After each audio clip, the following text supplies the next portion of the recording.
యేసు ప్రభు వారు శిలువ మీద పలికిన 5వ మాట యోహాను సువార్త 19వ అధ్యాయము 28వ వచనం. యోహాను సువార్త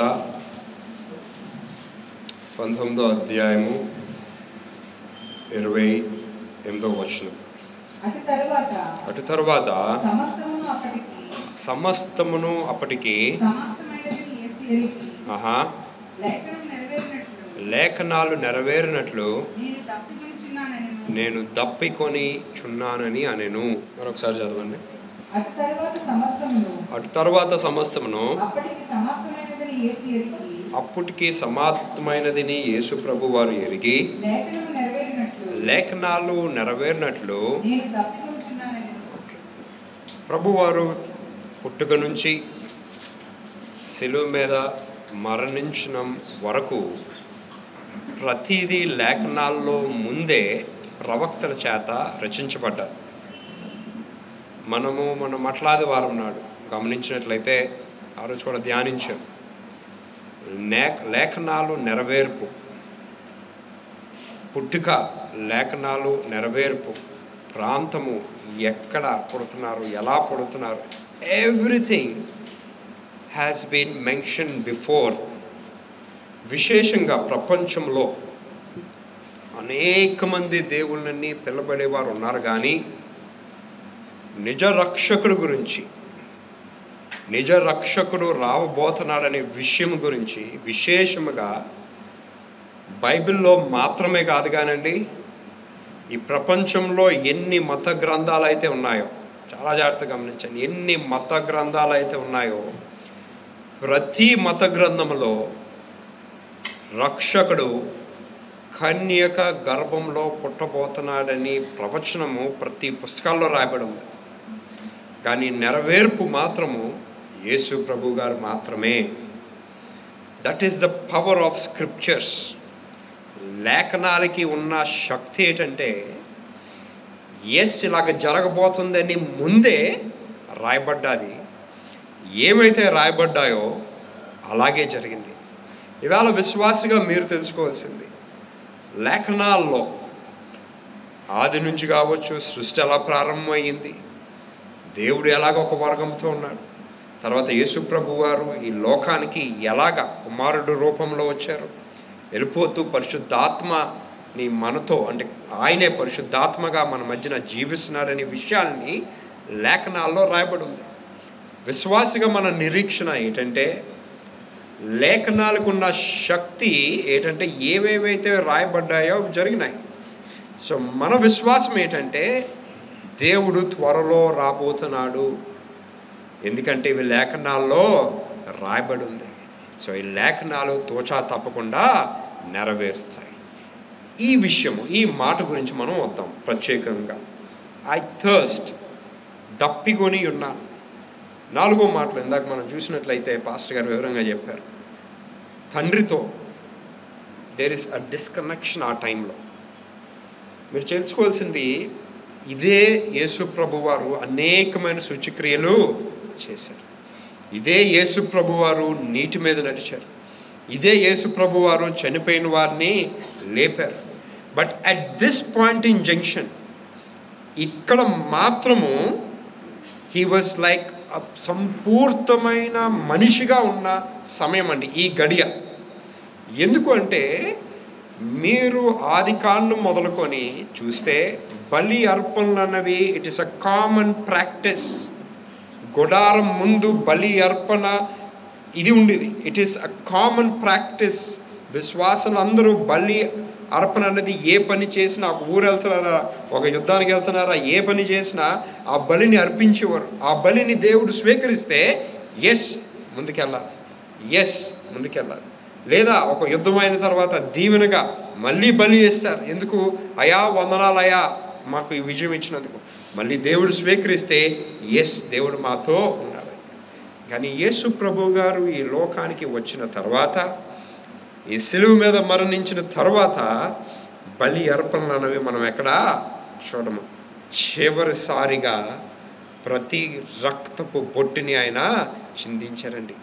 ఎలాగూ జరిగింది ఈ విషయాల్ని దావీదు భక్తులు ముందుగానే చెప్తాడండి. కీర్తనలు 69వ అధ్యాయము 20-21 వచనాలు. నిందకు నా హృదయము బద్దలాయెను. నేను బహుగా కృషించి ఉన్నాను. కరుణించి వారి కొరకు కనిపెట్టుకొంటిని గాని ఎవరును లేకపోయిరి. ఓదార్చు వారి కొరకు కనిపెట్టుకొంటిని గాని. ఆ సిలువ మీద ఓదార్చు వారు ఎవరన్నా ఉంటారా అని కనిపెడుతున్నాను కానీ ఏ ఒక్కరు లేరు. వారి చేతులు నాకు ఆహారంగా పెట్టిరి. నాకు దప్పిగా అయినప్పుడు చిలకరాన్ని దాగించారు. తర్వాత ఇంకా వివరంలోనికి వెళ్తే అదే కీర్తనలో 22వ అధ్యాయము 14-17 వచనాలు చదవండి. కీర్తనలు 22వ అధ్యాయము 14-17 వచనాలు. నేను నీళ్ల వలె పారబోయబడి ఉన్నాను. నా ఎముకలన్నీ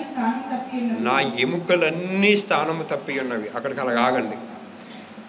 ఈ ప్రక్రియ జరిగే ముందు, ఈ ప్రభువారు శిలువ మీదకి వెళ్ళక ముందు జరిగిన సంఘటన గురించి, ఒకటి తక్కువ 40 కొరడా దెబ్బలు తింటాడు ఆయన. మామూలుగా కొరడా దెబ్బలు అన్నవి ఏంటంటే తోలు చక్కగా చెక్కి కొడతారు. కానీ ప్రభువారికి ప్రత్యేకంగా అలాంటి తోలుతో పాటు ఆ చివరి ఆ బాల్ ఉంటుంది, ఆ బాల్ దగ్గర దుమ్ములు ప్లస్ ఈ ఐరన్ సిలువ కుచ్చుకునే విధంగా ఉండే ఆ ఎడ్జ్ పాయింట్ ఉంటుంది, దానితో కొడతారన్నమాట. యేసు ప్రభు వారు మోసిన సిలువ 135 కేజీలు బరువు. దరిదాపు ఆయన ఎక్కడైతే కొరడా దెబ్బలు కొడతారో, ఎక్కడైతే ఆయన్ని స్టార్ట్ పాయింట్ టు సిలువ 0.8 అంటే 1 కిలోమీటర్కి కొంచెం తక్కువ దూరము నడుస్తూ వెళ్తారు. అనేకమైన సార్లు మధ్యలో బ్రేక్స్ వస్తాయి. ఈ మొత్తము ఈ కొట్టడంలో కావచ్చు, ఈ కొట్టిన తర్వాత ఆయన మీద ముళ్ళకిరీటం పెట్టి ఇవన్నీ నడిపించిన 135 కేజీలు బరువైన సిలువ కావచ్చు, know where he gets any kind of help. ఎటువంటి సహాయం ఆయనకి, దాహము తీర్చడానికి కూడా ఎవరు ఒప్పుకోవరు. సో ఒక మనిషి ఎంత శ్రమ పొందుతాడో, మనం ఉన్నామండి, ఒక 20 కేజీలు మీ బియ్యం బస్తాను మొయ్యలేరు మీరు. ఒక 3 గంటల ఆరాధన అంటే సగం మంది పెద్ద లీటర్ వాటర్ బాటిల్ తెచ్చుకున్నారు, నిమిషానికి తాగుతున్నారు, నిమిషానికి. We cannot live. ఇవాళ ఏసీ ఉంది మనకి, ఇవాళ your all being very good. ఆ రోజు ఏసీ లేదు, మండు టెండలో he was walking all alone. ఆయనతో నడిచిన వారు లేరు, వారు లేరు. ఆయనతో ఎంతోమంది ప్రేమించిన వారు ఉన్నారు, గెస్ట్ ఆర్టిస్ట్ లాగా ఉన్నారు. He was all alone walking. అంత శ్రమ పొందుతూ ఇమాజిన్ ద కైండ్ ఆఫ్ రక్తము ఎలాగాని శరీరంలో నుంచి బయటికి వచ్చి ఉంటుందో ఆలోచించండి.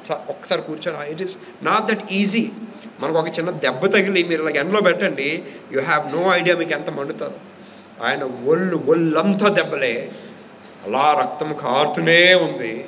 ఆయన అలా నడుచుకుంటూనే వెళ్తున్నాడండి, బికాస్ మనల్ని రక్షించడానికి. చదవండి ఇంకా.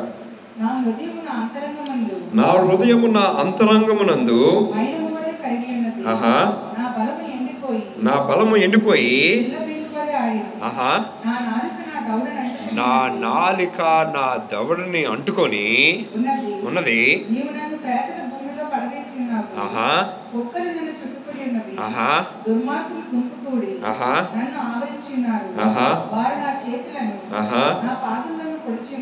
నా చేతులను నా పాదాలని పొడిచి ఉన్నారు.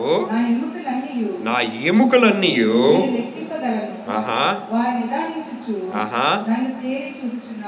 ఇవన్నీ ఒక్కసారి కూర్చొని ఆలోచించండి. ఎన్నో సంవత్సరాల క్రితము ఇవన్నీ ప్రవచించబడ్డాయి. It is so very important. లేఖన నెరవేర్పు.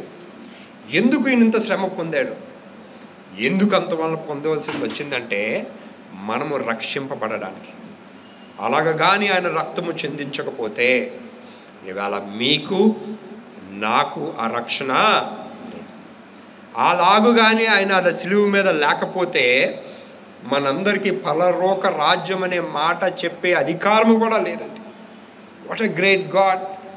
మన గురించి ఎంత శ్రమ పడిన దేవుడండి మన దేవుడు. ఏమి మీరు తప్పు చేస్తే మిమ్మల్ని నరికేస్తాను, మీరు తప్పు చేస్తే నేను మీకు ఈ దేవుడు అనే దేవుడు కాదు. మనము పాపంలో ఉంటుండగానే, ఆయనకి ఇష్టలుగా ఉన్నప్పుడు కాదు, పాపంలో ఉంటుండగానే. ఒకసారి కూర్చొని ఆలోచించండి. ఒక వారం ముందు హోసన్నా హోసన్నా అని ఎంతోమంది మాకు ఒక రాజు వచ్చాడని జైలు కొట్టిన వారు, మట్టలు పట్టుకొని ఆనందించిన వారు, గానాలు పాడిన వారు ఏలాలందరూ. అపోస్తులు ఎక్కడున్నారు? ఆయన జైలు కొట్టిన వారు అందరూ ఎక్కడున్నారు? Nobody was there. రాబోయే దినాల్లో మనకి కూడా పరిస్థితి త్వరలో రాబోతుందండి. ఇవాళ భారతదేశంలో అనేక మంది క్రైస్తవులు అంటే భయపడుతున్నారు. They are fearing for Christians. వాస్తవానికి క్రైస్తవ జనాభా తక్కువే, కానీ ప్రపంచమంతా, భారతదేశం అంతా ఈ క్రైస్తత్వం అంటే భయపడుతున్నారు. వాళ్ళ మతం గురించి బోధించుకోవట్లేదు, వాళ్ళ దేవుని గురించి చెప్పుకోవటం లేదు. వారు చెప్తుందల్లా ఈ క్రైస్తవుని ఎలాగ హతమార్చాలి, వాళ్ళు చేస్తున్న ధర్నాలు, యాత్రలు, ఇవన్నీ క్రైస్తవుల్ని ఎలాగా హింసించాలి. ఏ ఒక క్రైస్తవుడని అలా చేస్తున్నావా?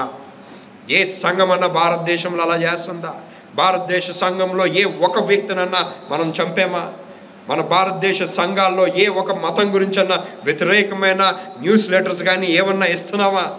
ఏం చెప్తున్నామండి? నిజ రక్షకుణ్ణి నమ్ముకోండి, నిజమైన దేవుణ్ణి నమ్ముకోండి, మారు మనసు పొందండి, మీ గురించి ఈయన ఆ సిలువ మీద మరణించాడు, అది మన దేవునికి ఉన్న గొప్పతనం. ఇవాళ భారతదేశం అంతా భయపడుతుంది, ఆంధ్రప్రదేశ్ అంతా భయపడుతుంది ఎంతమంది క్రైస్తవులుగా మారిపోతున్నారని.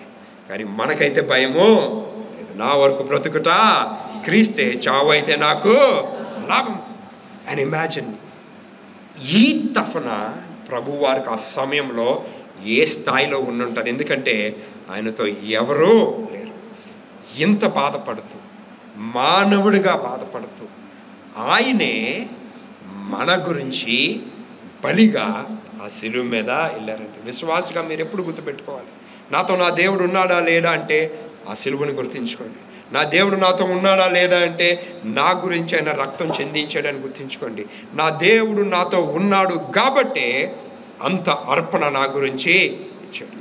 సో మనం జీవించినంత కాలము నా రక్షకుడు నా గురించి రక్తము చిందించాడని జ్ఞాపకము చేసుకుంటూ భక్త మర్యాదలతో మనము జీవించాలండి. Thank you.